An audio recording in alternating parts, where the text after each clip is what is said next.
Good afternoon, Ms. Dennie. Could you please state your full name for the record? Dennie. And can you spell your last name for the court reporter? Dennie. And Ms. Dennie, how do you know Blaise Taylor? We dated when I was an undergrad at Arkansas State. And how old were you when you started dating him? 18. And can you describe how long did you date him?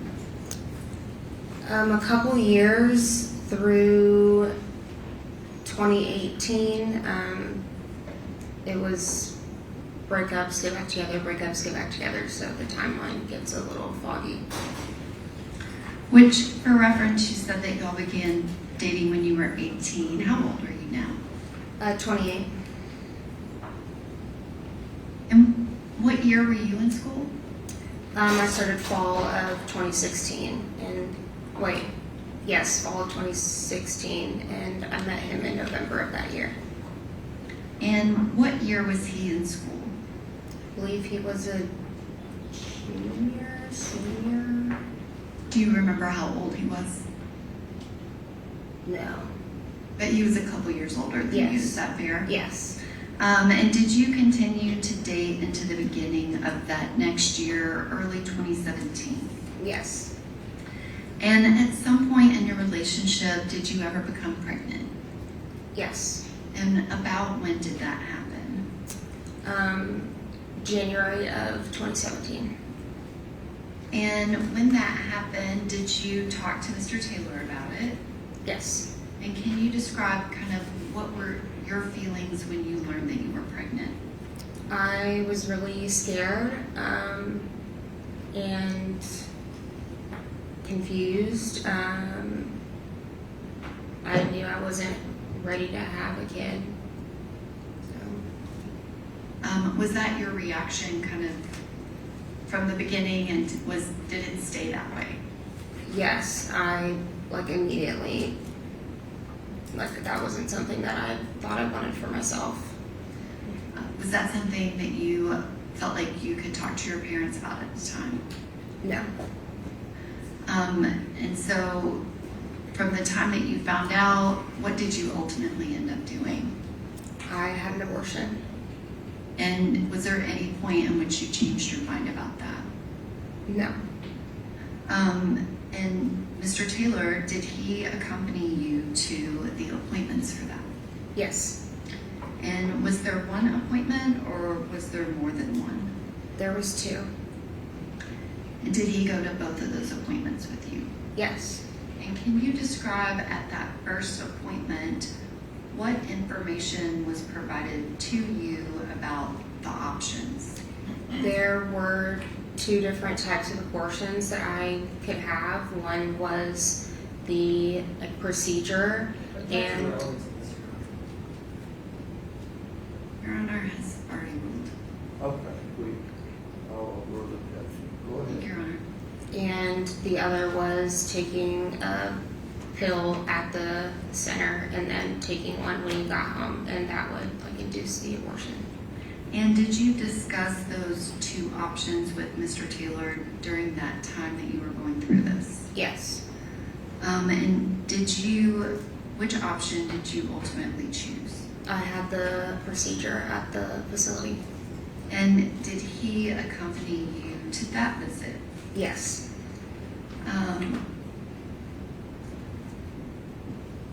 And at any point did you meet his parents? Yes. Did y'all continue to date after that? Mm-hmm.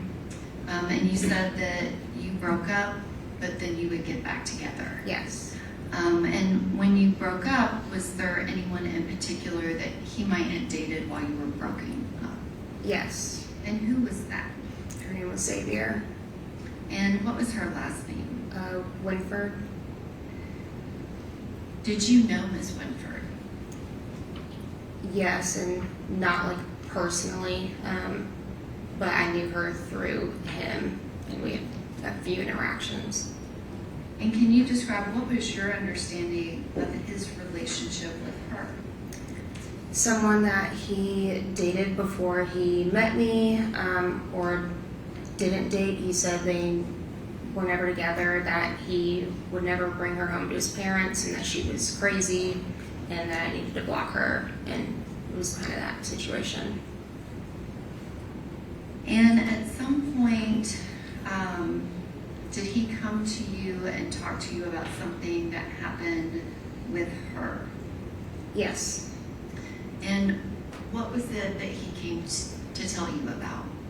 That he got her pregnant. And what was the time frame that this occurred? This was the summer of 2017. And what was his demeanor like when he came to you to tell you about this? Very erratic. He was upset, didn't want to have a baby with her. That's what he was telling me, that this was something that he couldn't do. Was that a different reaction than he had when you told him you were pregnant, but you did not want to keep the baby? Yes, it was flipped. How I was panicked the first time around, and he was freaking out when it was her. And when you say he was freaking out, how did he act when he was panicked? Really erratic, and but then he would say he could control the situation. It went on for a few days of us talking about it, but that night he was trying to figure out if there was something that he could do. He was Googling things, so he was looking stuff up to figure out how she, if there was something he could do to make her have an abortion, and asked me if I could get the abortion pills and he could make her take them or put it in her drink. And so you talked to him over a period of a couple of days, is that correct? Yes. And what was he telling you? I mean, he's telling you that he's trying to figure out something that he can give her. Yeah. Was she wanting to have an abortion based on what he said? No, he said she would go back and forth, and he would tell her, well, I'm not gonna be a part of the child's life, thinking that would convince her to not have it, because that's ultimately what he said she wanted. And then they would just go back and forth about it, and then someday he would say, I think she's gonna do it, and I think she's not gonna do it, but she didn't want to. And you said that he was telling her he wouldn't be a part of the child's life. Was he also saying not part of her life? Yeah, he wouldn't have anything to do with her if she went forward with it. Kind of like an ultimatum. Yeah. And he asked you if you could get the abortion pill for him so that he could make her take it and put it in her drink. Is that right? Yes. Okay, she says acknowledging what she's going to say. Go ahead. Did you do that? Did I get the pill? Yes. No. Was that even, not saying that you would agree to do that, but is that even possible? No. And did you explain that to him? Yes. And You said that it went over a couple of days. Did he talk about anything else that he might be able to get to put in her drink? Just leave. okay, I don't know for the judge, and that's, she's just asking, did he? Yes. And the things that he was mentioning, how did he get the information? He said he was looking stuff up on his phone. I couldn't see what he was looking up, but he had his phone in his hand. And I guess what, if anything, else did you discuss with him about Miss Winford and Miss Winford getting an abortion? He had asked me to make the appointment and said that he thinks that he could convince her by the time the appointment came to get the abortion. And what would be the reason that he would need you to call to make the appointment? Because she wouldn't call herself, but he wanted to go ahead and get an appointment set. Is there a waiting time? Was there going to be a delay from the time you called to when the appointment would actually be scheduled? Can you rephrase that? Sorry. You said that he wanted you to schedule the appointment Yeah. because he thought he could convince her to do it and didn't want her to change her mind. Yeah. I'm asking if there was going to be like a time period. Yes. And he didn't want, like, they were booked, so he didn't want her to finally decide to and then not be able to get it. And did you agree and call and schedule that appointment? Yes. And did you pretend to be her? Yes. And do you know if she went to the appointment that you scheduled? Yes, I assume it was that appointment. And you said you assume. I guess, do you know what ultimately happened with that pregnancy? Yes, that she had an abortion. That's what I was told. And do you know, did Mr. Taylor continue to see Ms. Winford after that time frame? That would have been summer of 2017. Yes. And do you have any knowledge if he's continued to see her since then? Yes, I have assumed so. Objection, no basis for that. It's just personal. Okay, I'll strike that if she just thinks so. Do you have any knowledge about that? I saw a post of her at a game, Object to that. and I was. Okay, hang on just a second. You care me first. Judge, I'm just asking if she has personal knowledge of the two of them being together. When it was something was taken or when it was posted, and she doesn't know that. Okay. All right, go ahead. Did you know Jade Benning prior to February 25th of 2023? I knew of her. We had had some message exchanges on social media. Like, she told me happy birthday, vice versa. And what was the connection between you and Jade Benning? She was in a similar area. Like, the Little Rock area is pretty small, so like a lot of my friends grew up with her. So we kind of just would see each other on social media and connected that way, but I never met her in person. So she was kind of a social media connected friend of other friends. Yes. Did you both participate in the same athletic sport? I think I was told she cheered, but I never like met her through that. But I think we might have both been cheerleaders at some point. Okay. So you knew of her but didn't actually know her and you had never met her? Yeah. How did you hear about what ultimately happened to Jade Benning? Two of my friends had said that they needed to talk to me and called me and told me about what happened. And when you say they told you about what happened, about what was the timing of this? From when the incident happened, Ms. Benning passed away, was it before she passed away? Yes, she was still in the hospital at this point. And so that would have been kind of right after this incident. Yes. When you say they told you what happened, what kind of information did you get? I don't remember like verbatim, but they told me that they thought that, or were told that he might have poisoned her or something of the sort, but they like didn't have details, and that she was in the hospital and they were like keeping her on life support, I think, until her birthday. Yeah. And when you heard that, what did you do? Like immediately after the phone call, or I guess kind of connected to Ms. Uh-huh. Benning and this case and how you ended up here today.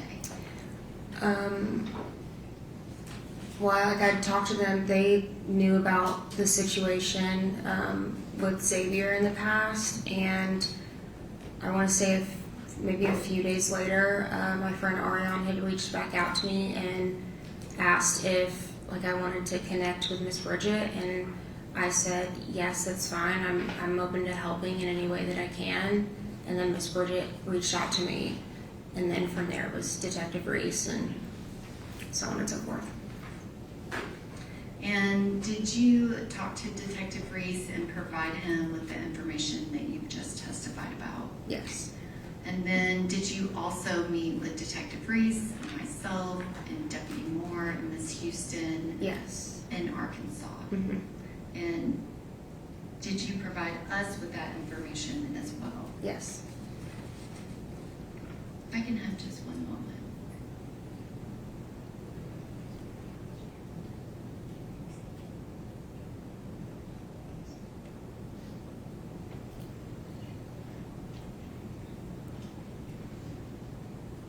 And I'm sorry, Ms. Dennie, I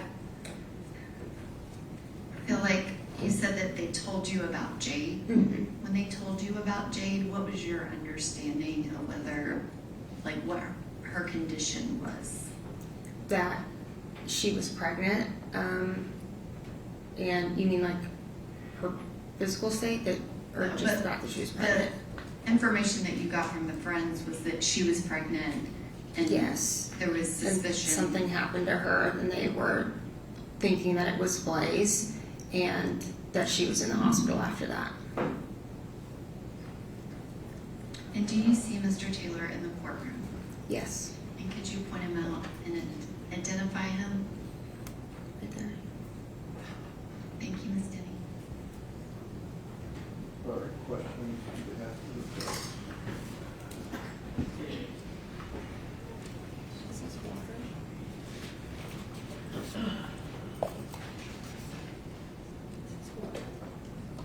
Yeah, you can turn up top. There you go.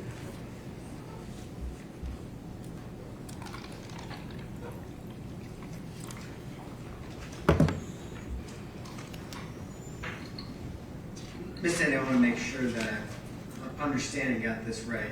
So you never put anything in anyone's drink, right? No. You never went and got an abortion pill on behalf of Mr. Taylor. No.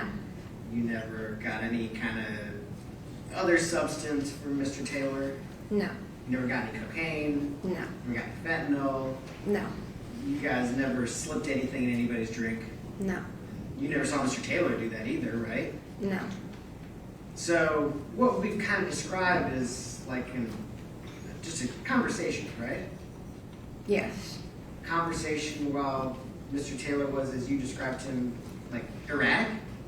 Yes. He was panicked, I think was the word he used, and maybe that was my word, I'm sorry, but was panic a right word? Yeah. And while he's erratic, panicked, you guys are having this conversation, Mm-hmm. and he's talking about this kind of stuff. Yeah. But it wasn't something that you ever actually acted on. No. It wasn't something that he ever actually acted on? No. Okay. And just so I got the time right, so we're talking, you started school in 2016? The fall of 2016, yes. Fall of 2016. And you met Blaise, Mr. Taylor, and start dating maybe the middle of that first year of your school? We met in November, yeah, and things evolved from there. Okay, I apologize. So you met at the beginning of the year, is that right? We met in November of the fall of 2016, Okay. and then continued on from there. And your kind of pregnancy situation, which I know is difficult to talk about, that happened more like the middle of the year, is that right? That was in January of 2017. Which would still be your freshman year of college, Yes. right? And you're still just 18, 19 years old? Yes. Just very young, right? Yes. And that's a very difficult thing for someone who's that young to deal with, isn't it? Yes. And during that situation, at least initially, Mr. Taylor was maybe on board with keeping the baby, wasn't he? Yes. And in fact, ultimately it was your choice, right? Yes. And you made the choice, and Mr. Taylor was supportive of that choice, wasn't he? Yes. He went with you to the appointments, right? Mm-hmm. And he did whatever needed to be done, right? Yes. And then, whatever happens with your relationship, this thing with Miss Winford comes up. Is that right? Yes. And he has a reaction to it. Is that fair? Yes. And it was a pretty extreme reaction, right? Yes. I mean, and at that age, are you still 18 or are you 19 by that time? I'm 19. 19. And he's maybe 20? No, he might have been 21. I think he's a couple years older than me, but I don't remember how old he is. Okay, so maybe he's 21, right? Mm-hmm. You're both still in college, right? Is he playing sports in college at that time? Yes. And you're a cheerleader, Yes. right? So you guys are both busy with your lives in college, Yes. right? And this pregnancy was a scary thing for him, right? Mine or Xavier's. yes. And he confided in you in a way that he was really terrified, right? Yes. So that conversation, the words that I wrote down is the conversation you had where he's asking you about getting an abortion pill, where that night, was there something we could do? So that was the first night that he finds out about it, right? It might have been the first night. I'm not 100% sure if it was that very first night or the second night. But I know it was shortly after, like, this was unfolding and you found out. Sure, really a quick, immediate reaction right after he finds out, right? Yes. And so he's talking about these kind of crazy things like, can you go get an abortion pill for her, right? Yes. And this says something else crazy like, is there something we can put in her drink, right? Yes. That's what you're saying. And then that was kind of the end of it. Like, you have a couple crazy conversations and there's no more, right? That I remember, yeah. Okay. And certainly this, I mean, you're here 10 years later talking about it. You might have, if you had done something, if someone had acted on it, if it had been a big deal, this would have been kind of seared into your brain, right? Yeah, I suppose so. Okay. And you're doing your best here to give us your recollection, right? Yes. You guys were so young at that time, right? Yes. And that was at least 6-7 years before 2023. Mm-hmm. Long before that. Okay. Thank you, Ms. Dennie.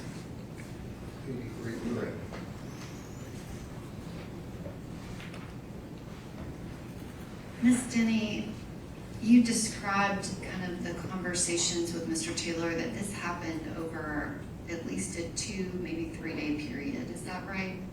I think so. Mm-hmm. And he was saying like, oh, this is a crazy thought. This conversation continued over those couple of days. Isn't that right? Yes. And is it correct to say that you were trying to talk him out of it? Yes. He was very adamant of trying to find something to do it. Yes. Objection to leading. She was answering that. Any other questions? No. Okay. Thank you. You can step down and be excused.